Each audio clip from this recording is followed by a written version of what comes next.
Por favor, abra sua Bíblia no livro de Salmos, capítulo 37. Salmo 37. Salmo 37, leremos a partir do verso 3 e daí até o verso 8. Salmo 37, do verso 3 até o verso 8. Confie no Senhor e faça o bem. Habite na terra e alimente-se da verdade. Agrade-se do Senhor e Ele satisfará o desejo do seu coração. Entrega o seu caminho ao Senhor, confie nele e o mais Ele fará. Fará com que a sua justiça sobressaia como a luz e que o seu direito brilhe como o sol ao meio-dia. Descanse no Senhor e espere nele. Não se irrite por causa daquele que prospera em seu caminho, por causa do que realiza os seus maus desígnios. Deixe a ira, abandone o furor, não se irrite, certamente isso acabará mal. Vamos orar mais uma vez? Santo Deus, lemos a Tua palavra e como ela é poderosa, como ela é viva, como ela é eficaz. E nós pedimos que nessa manhã, o nosso coração possa estar quebrantado pelo Teu Espírito Santo, de modo que aquilo que vem do Teu trono para as nossas vidas possa encontrar um lugar de repouso e possa ser aplicado em nós, porque, ó Deus, o grande objetivo das nossas vidas e dos nossos corações é sairmos desse lugar mais parecidos com Teu Filho Jesus. Então, por favor, Senhor, fala aos nossos corações, pela Tua graça e pela Tua misericórdia, por favor, fala aos nossos corações. Essa é a nossa oração, nós a fazemos em nome de Jesus. Amém. Irmãos, na semana passada, no culto da noite, nós lemos e falamos sobre o Salmo 73, que relata a vida do servo de Deus Asaf. Asaf era um levita, músico, alguém que era envolvido com culto, mas ao longo da sua vida ele viu adversidades, ele sofreu adversidades e viu pessoas sofrendo também. Então o coração dele, ele disse isso no texto sagrado, quase se desviou. Ele quase deixou os caminhos do Senhor para buscar por outros caminhos, porque ele via a injustiça e via o ímpio prosperando e ele dizia, não é possível que isso estivesse certo. Mas a Bíblia diz que Asaf, ele foi ao templo, ele buscou a presença do Senhor e ali na presença do Senhor, Asaf teve uma revelação vinda da parte de Deus, que mostrava para Asaf qual era o final daquele que andava segundo a vontade de Deus e qual era o final do ímpio, daquele que vivia uma vida distante da vontade de Deus. E isso serviu para Asaf de consolo, de conforto sobre a sua vida. Mas quando nós pensamos nessa realidade, nós podemos ver que isso não foi um mal apenas que Asaf viveu. Muitas vezes nós no nosso dia a dia olhamos e contemplamos essa realidade. Eu e você somos brasileiros, pelo menos a grande maioria que está aqui presente. Nós vivemos num país e nós vemos com muita facilidade os processos de injustiça que vão acontecendo dentro da nossa nação. Irmãos, não é simples, como um pastor de uma igreja, acompanhar pessoas que dão entrada num tratamento do câncer, num hospital público, e demoram tanto tempo para ser atendida, que quando elas de fato são atendidas, o câncer já se alastrou. Elas entram para verificar uma área pequena, e quando elas conseguem ser atendidas, uma área muito maior agora é afetada, e quando essas pessoas não chegam a óbito por causa disso.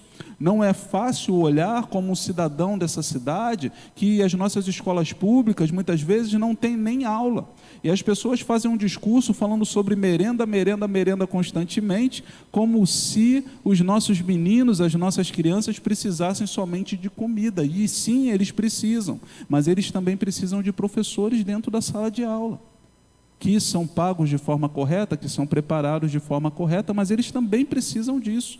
É difícil olhar para a nossa sociedade, no Rio de Janeiro principalmente, quando nós vemos essa situação de violência se alastrando.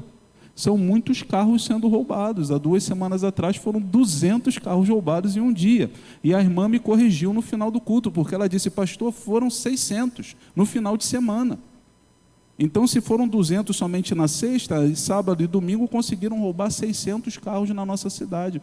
E quando olhamos de forma simples para esse problema, nós podemos pensar, isso é um problema do bandido, porque o bandido é mau, porque aquele que rouba é mau, sim, mas é um problema maior, porque é um problema de segurança, é um problema de Estado, é um problema de gestão, é um problema de gerência. Então, quando nós olhamos para essas pessoas que são responsáveis por gerenciar o nosso Estado, por gerenciar a nossa ação, e vemos que, de uma forma estranha, elas enriquecem cada vez mais, e nós, a população, sofremos cada vez mais, nós olhamos para esse texto sagrado e viramos para Deus e perguntamos: Senhor, por que o ímpio prospera? Talvez você não chegue a esse ponto de questionar as autoridades. Talvez o ponto que você esteja questionando seja aquela pessoa que trabalha contigo no dia a dia, que compartilha talvez na mesma empresa que você, mas a pessoa é um tremendo, me desculpem a expressão, me desculpem a palavra, mas é um tremendo 171.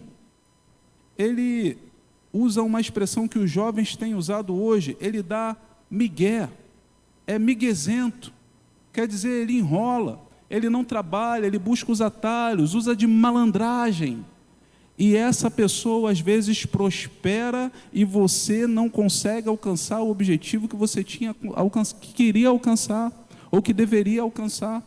É quando você está dentro da escola, dentro da sala de aula, e você estuda, e por conta de diversas limitações, você consegue no máximo tirar um 6, 6,5, 7, e tem um colega ao seu lado que cola, e ele tira o 10, e o professor fala assim para ele: parabéns, você tirou 10, e olha para você e diz: olha, vai estudar, você tirou 6,5.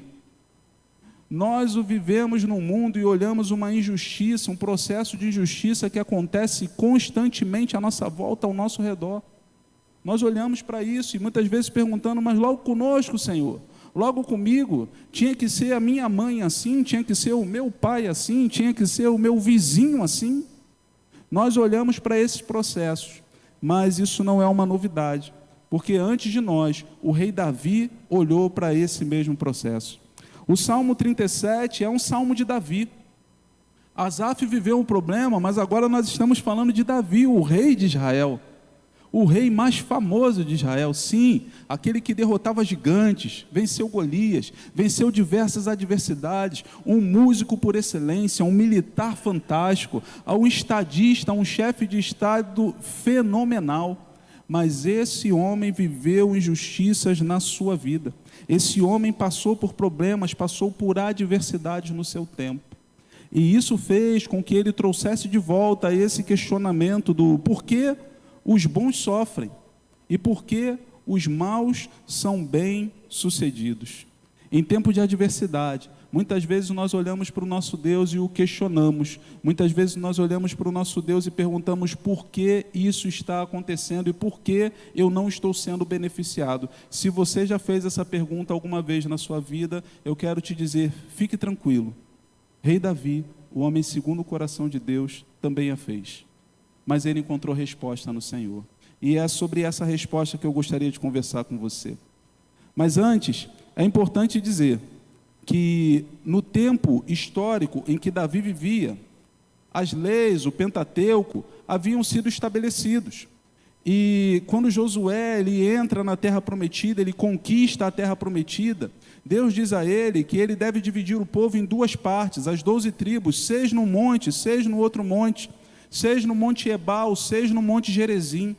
Aqueles que estivessem no monte Gerizim, eles deviam proferir palavras de bênção, a gratificação daqueles que serviam ao Senhor. Então, aqueles que serviam ao Senhor com destreza, com integridade, eles seriam abençoados. E servir ao Senhor ali é cumprir os 10 mandamentos. Servir ao Senhor ali é andar de acordo com a lei do Senhor. Então, metade do povo subia até aquele monte e proclamava palavras de bênção. Enquanto isso, a outra metade do povo subia até o monte Ebal, e ali eles proclamavam palavras de maldição sobre aqueles que desobedeciam a lei do Senhor, o caminho do Senhor, os ensinamentos do Senhor.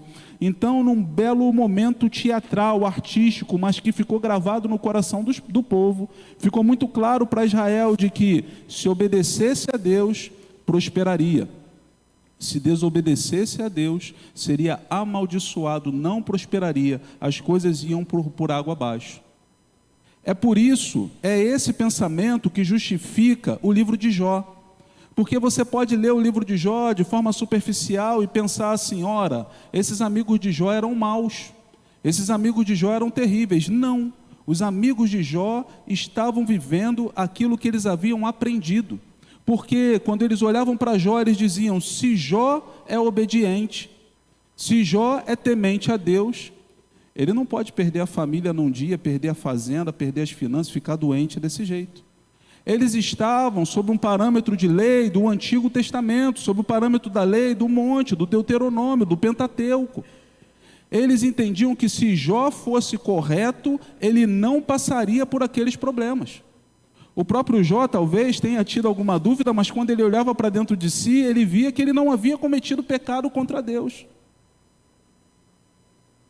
Naquele momento, o Senhor estava começando a fazer uma mudança de paradigma, que só seria concluída no Novo Testamento. Porque quando nós chegamos no Novo Testamento, nós entendemos que o sinal, a marca de que Deus está com o povo, não é necessariamente a prosperidade daquele povo.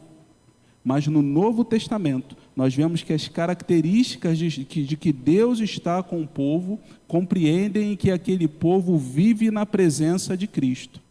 No Antigo Testamento, Deus também dá alguns sinais. Em 2 Reis 13:14, a Bíblia diz assim, Eliseu estava doente da sua doença de que morreu.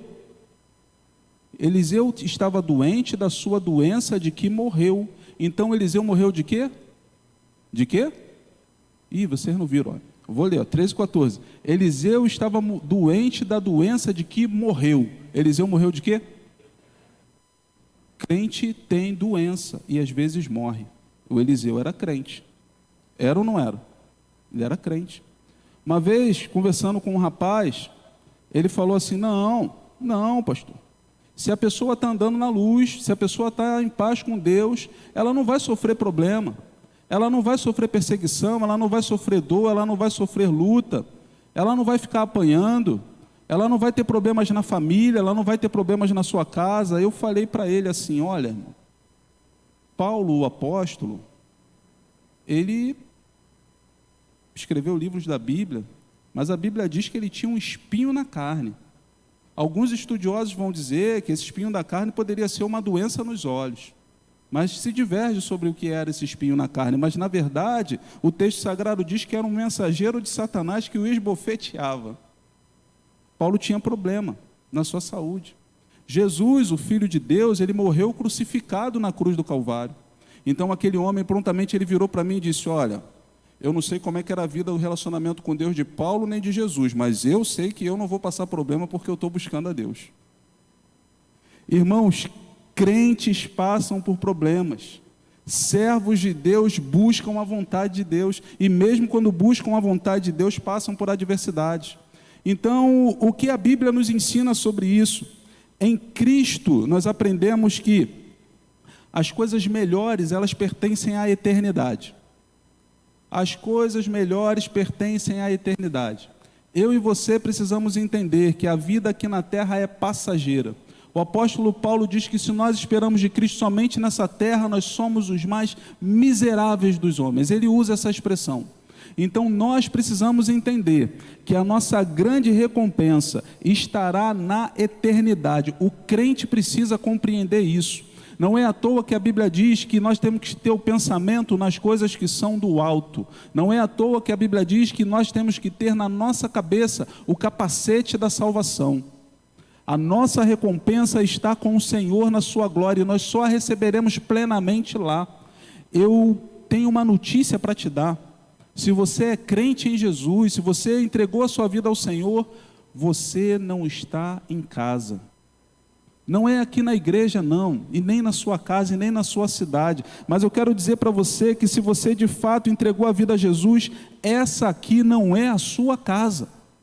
A sua casa é na eternidade com o Pai. É lá que você vai estar confortável, é lá que você vai ter pleno prazer, plena alegria, é lá que todo choro, que toda lágrima será enxugada. É no céu, é na presença do nosso Deus. Então nós não podemos imaginar que viveremos um reino de Deus aqui na terra no sentido de um reino em que nós temos poder político, poder econômico e dominamos a nação. Porque o reino de Deus, ele é plantado dentro de nós. Cristo é o reino de Deus dentro de nós que nos conduz para uma eternidade. É por isso que no meio das tribulações, Paulo o apóstolo podia dizer que estava alegre. E dentro de uma cadeia ele escreve uma carta como escreveu a carta dos Filipenses, que é a carta tida como a carta da alegria. Porque mesmo no meio da adversidade, o crente ele consegue olhar para o futuro, ele consegue vislumbrar o que Deus tem para ele é maior do que a vida aqui na terra. Um outro ponto é que o crente, ele tem a certeza de que haverá uma apuração de contas. Haverá um dia em que todas as pessoas irão prestar conta diante do Senhor. Juízo final é real. Juízo final não é tema de filme, juízo final não é tema de livro, juízo final é real. A Bíblia diz que todos nós um dia estaremos diante do trono de Jesus. E diante desse trono nós responderemos pelas nossas ações, pelas nossas palavras e pelos nossos pensamentos. E só existe uma ação, só existe uma opção, uma atitude que nós podemos tomar ao longo da vida que nos livra de condenação eterna. É reconhecer que Jesus Cristo pagou o preço na cruz do Calvário pelos nossos pecados, entregar a vida a Ele de todo o nosso coração, deixar que o Espírito Santo de Deus modifique a nossa mente, o nosso modo de pensar, o nosso modo de agir e vá nos santificando, aperfeiçoando até o dia de Jesus. Mas vai haver juízo, vai haver um juízo final. Eu e você estaremos um dia diante de um trono, do trono de Deus, daquele que é perfeitamente justo e julgará a todos, vivos e mortos. Mas existe ainda uma outra expectativa no coração do crente, que para nós é o melhor sinal do favor divino para com os crentes, que é a doce comunhão no íntimo do seu coração com Cristo. Irmãos, crentes e não crentes passam por adversidades. Crentes e não crentes passam por problema. Então qual é a diferença, pastor? A diferença é que o Deus conosco, o Emanuel, o príncipe da paz, o leão da tribo de Judá, o perfeito Salvador, o Cordeiro de Deus, ele passa do seu lado pelo problema, pela tribulação. Crente passa mal, mas ele passa mal com Jesus. Jesus está com ele, é Jesus que está ao lado dele. E naquele dia, esse Jesus o conduzirá à eternidade. Então, o grande conforto que nós temos, o Novo Testamento nos ensina, é o Deus conosco. É o Deus presente na nossa vida. Então, passaremos por problemas. Desculpa te dar essa notícia, mas vai passar por problema. Vou sair dessa igreja e vou para outra igreja onde o pastor fale que eu não vou passar. Se você fizer isso, você vai perceber que você também lá vai passar por problemas. A grande diferença é o Cristo ao nosso lado, é o Deus conosco, é Ele que nos sustenta. Crente passa por depressão, pastor? Passa, mas passa com Cristo do lado. Crente tem crise de ansiedade, pastor? Tem, mas tem com Cristo do lado. Crente passa por problema de família, pastor? Passa, mas passa com Cristo do lado. E essa é a grande diferença, esse é o nosso motivo de júbilo e o motivo de alegria. Tiago, capítulo 1, verso 12, diz assim: feliz é a pessoa que persevera na provação, porquanto, após ter sido aprovado, receberá o prêmio da coroa da vida que Deus prometeu aos que o amam. Jó 2,10 diz: no entanto, ele lhe afirmou: mulher, tu falas como uma louca. Porventura recebemos de Deus apenas o bem que desejamos e não também o infortúnio que Ele nos permite? Em toda essa provação, os lábios de Jó não fizeram vacilar e não pecaram contra Deus. Pedro o apóstolo diz na sua primeira carta, capítulo 1, verso 3, bendito seja o Deus e Pai de nosso Senhor Jesus Cristo, porque de acordo com a sua extraordinária misericórdia nos regenerou para uma viva esperança, por intermédio da ressurreição de Jesus Cristo dentre os mortos, para que uma aliança que jamais se extinguirá, nem tampouco será desonrada ou perderá o seu valor. Herança preservada nos céus para vós. Cristo caminha conosco na terra e na eternidade. Aquele que entregou a sua vida a Jesus como seu único e suficiente Salvador, o encontrará no céu.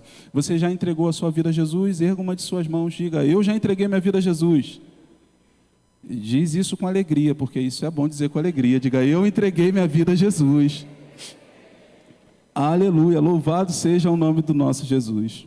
Agora, eu gostaria de pedir que vocês me permitissem fazer uma inversão aqui no texto, porque lemos o texto do 3 ao 8, mas eu gostaria de começar pelo 8.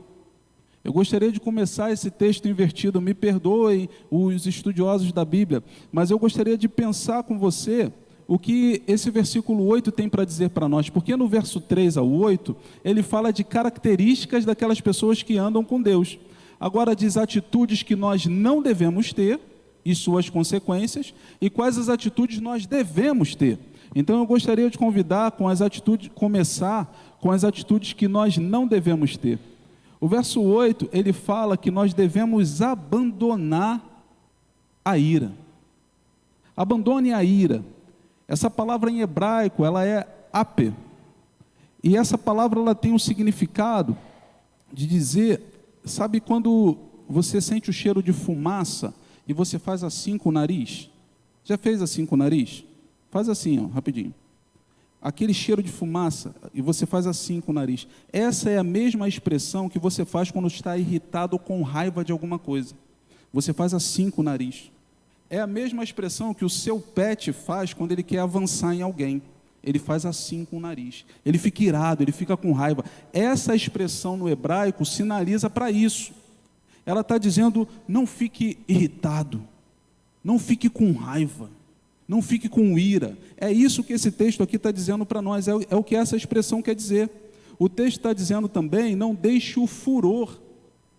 Pastor, é redundância? Não, não é.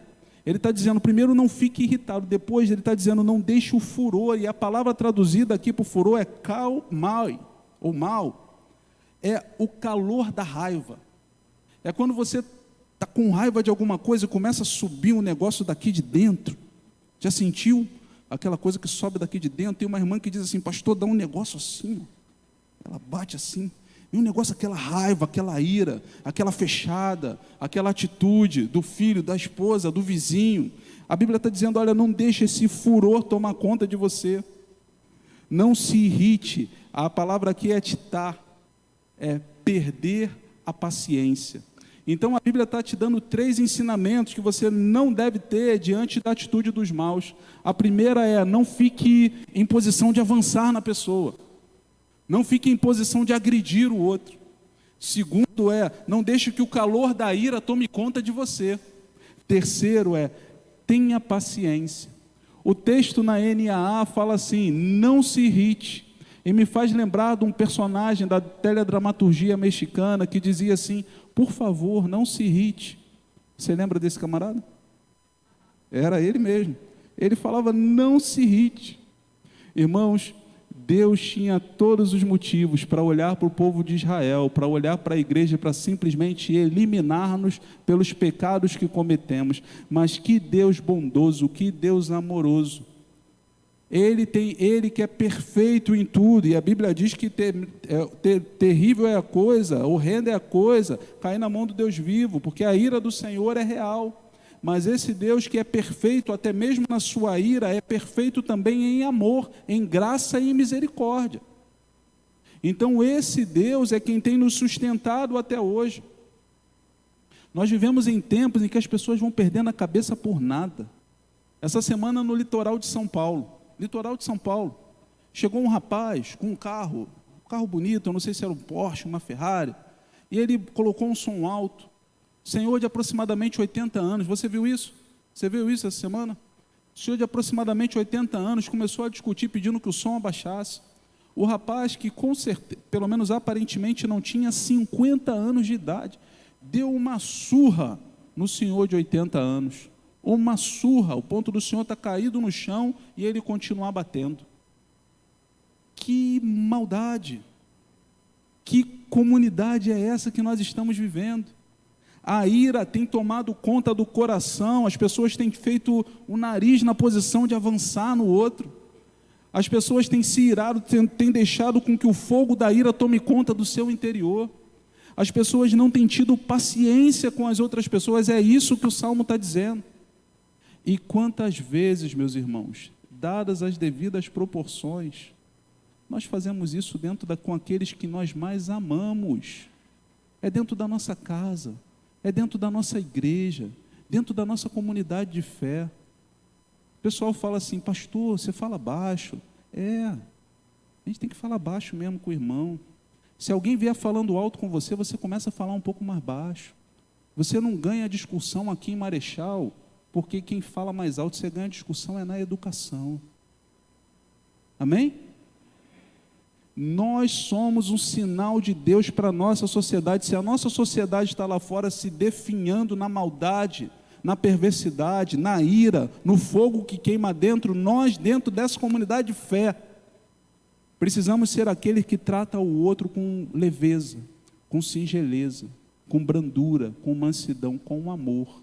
E tratar o outro com amor nem sempre, ou não é somente deixar de ser agressivo, áspero com o nosso irmão, não é isso. Tratar o outro com amor também é enxergar aqueles que semana após semana têm entrado na nossa comunidade, que você às vezes não para perguntar o nome, não para se apresentar, porque quando você se apresenta para essa pessoa, quando você dá um sorriso para essa pessoa, você abre uma janela para um relacionamento com ela. E é assim que nós precisamos viver dentro da nossa igreja. Nós precisamos ser um povo amoroso e não deixar que esses maus sentimentos entrem em nosso coração, tomem a nossa vida. Amém? Diga para a pessoa que está do seu lado: eu quero te amar, meu irmão. Você pode dizer isso?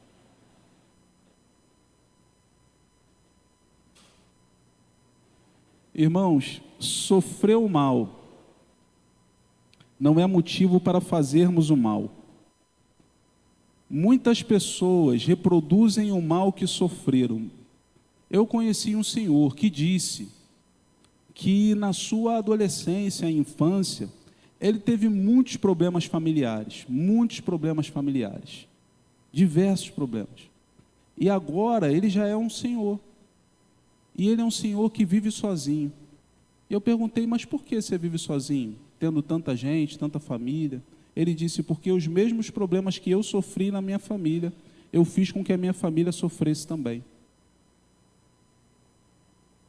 Muitas vezes, os filhos de pais viciados, que têm ojeriza ao vício, se tornam viciados. Muitas vezes, ou na verdade, me desculpem o que eu vou usar, mas isso são dados da ciência, aqueles que abusam de pessoas, os abusadores, geralmente sofreram abuso quando eram criança. Muitas vezes, o mau comportamento que as pessoas fazem, elas apenas estão reproduzindo aquilo que sofreram lá atrás. Ora, nós vemos um menino que nasce numa situação de vulnerabilidade e a vida vai empurrando ele para determinadas situações, então ele toma a decisão de pegar uma arma, descer para o asfalto e fazer um assalto, e virar para o outro e falar: perdeu o celular, perdeu a carteira, perdeu a vida, perdeu. E nós olhamos para aquele rapaz e vemos que ele sofreu muito ao longo da vida. Mas eu quero dizer para você que, independente do mal que você possa estar fazendo com o outro, ou que na verdade que você tenha sofrido ao longo da sua vida, isso não é justificativa para você fazer mal para as outras pessoas. Pastor, mas me trataram assim, eu trato assim também? Não. Me amarguraram aqui, então eu amarguro também? Não. Examine-se, pois, o homem a si mesmo, é o que o texto sagrado diz. A melhor pessoa para olhar para o seu interior é você, não sou eu. Você precisa olhar para o seu interior e ver toda a maldade que as pessoas fizeram com você ao longo da vida e ressignificar essa maldade para a glória do nosso Deus, vivendo de forma a abençoar pessoas, vivendo de forma a mudar a vida de pessoas que hoje sofrem o mesmo problema que você sofreu um tempo atrás. Você não pode ser um reprodutor de problema, porque se você começar a reproduzir esse problema, você vai afetar os seus queridos, você vai afetar os seus amados, você vai gerar um ciclo de problema que não vai terminar.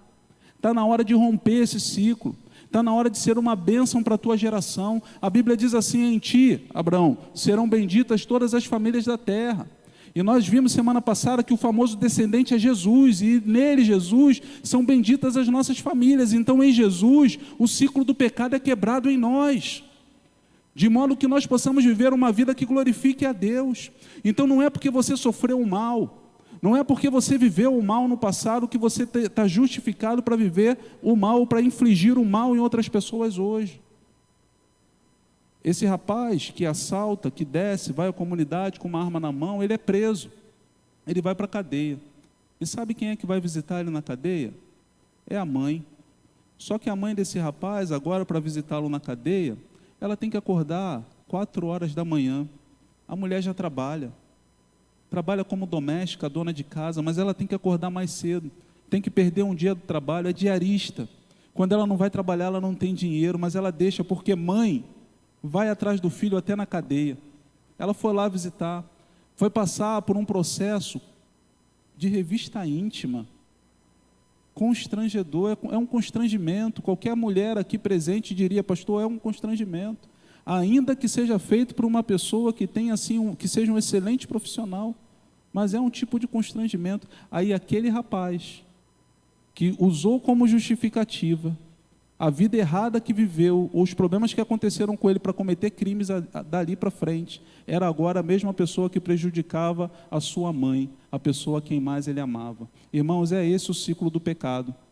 É isso que o pecado faz em nós. Se você der lugar à ira no seu coração, se você der lugar à raiva no seu coração, se você der lugar a essa indignação que queima como um fogo no seu peito, você não vai trazer o bem, você vai trazer o mal para aqueles que te amam e para as pessoas que estão ao seu lado. Pastor, mas é problema meu, a vida é minha. Não é. A gente é uma espécie de colmeia, a gente vive junto. Aquilo que te afeta, me afeta.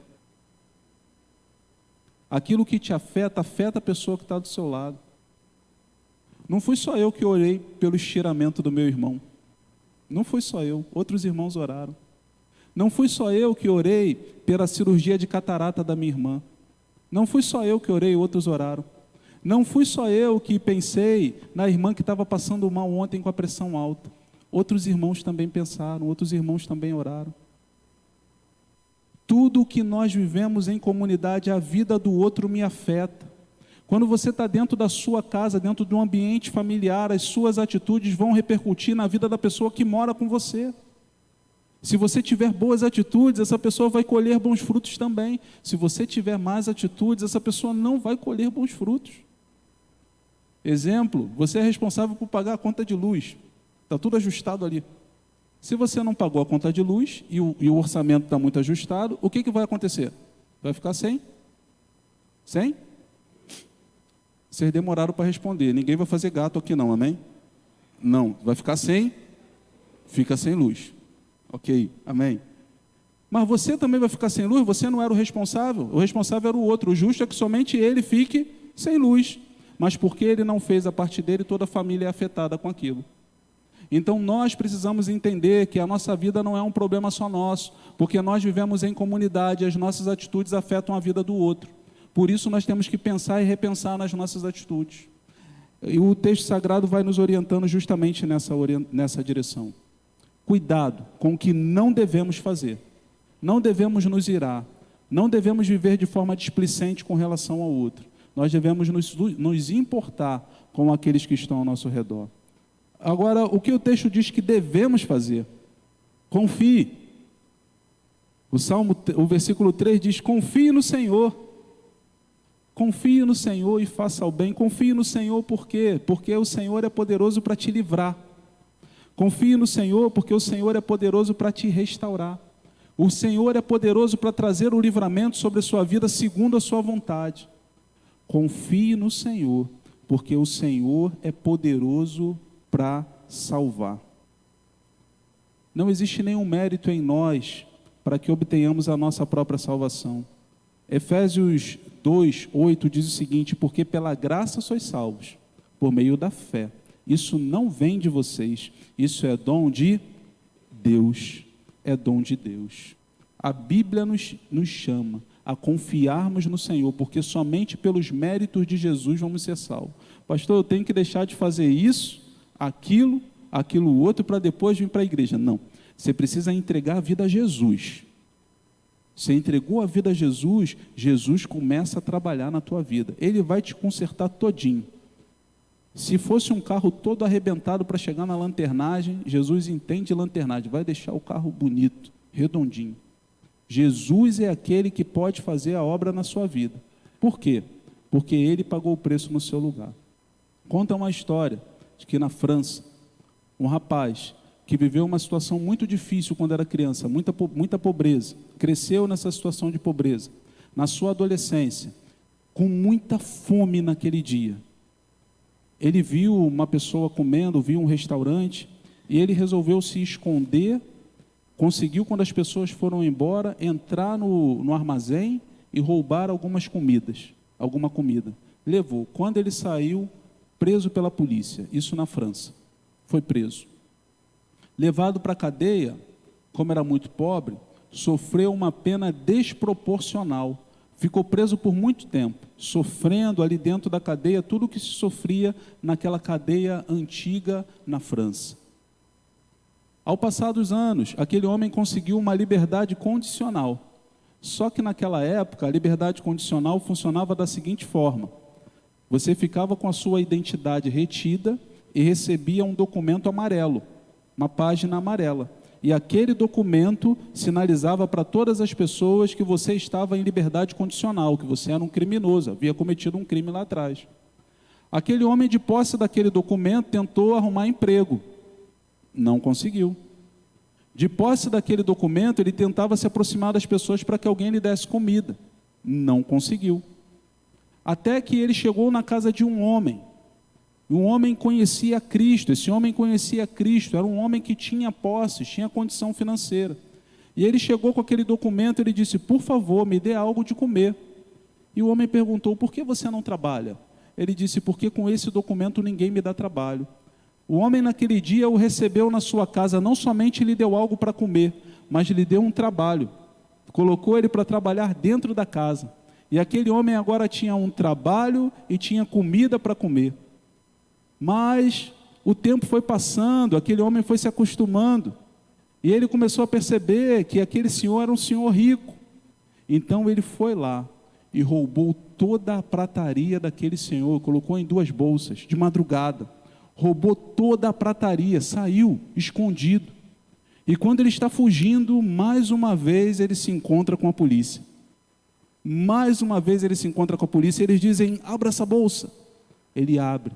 E ao ver aquela quantidade de prataria, os policiais dizem: você é ladrão, você roubou. Ele disse: não roubei. O senhor da casa, ele me deu essa prataria. Os policiais: não, você roubou, vá para a cadeia. Ele disse: não roubei, ele me deu a prataria. Era uma mentira. Mas os policiais, sem saber a verdade, pegaram o homem, levaram até a casa. Quando bateram na porta, ainda de madrugada, o dono da casa não sabia que havia sido roubado. Ele abriu a porta, se depara com os policiais e com um rapaz agora, cabisbaixo, olhando para o chão.